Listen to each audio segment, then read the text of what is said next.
How to make Spotify collaborative playlist. Let's get started. First, launch your Spotify. Make sure you have already logged into your account. You'll be directed to homepage. Now navigate to any of the song, play it. Now first you'll need to create playlist.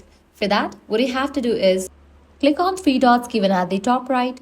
Now scroll down and select the option add to playlist. Now select the option new playlist. Give it a name. I'm gonna give it as collaboration. Click on create. Once created, navigate to your library page and head towards the playlist that you have just created. You're gonna find various option, click on three dots. Now scroll down and click on the option invite collaborators. Now you can use various options given over here to invite collaborators.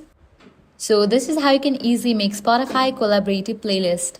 If this guide helped you out, do not forget to like, share and subscribe.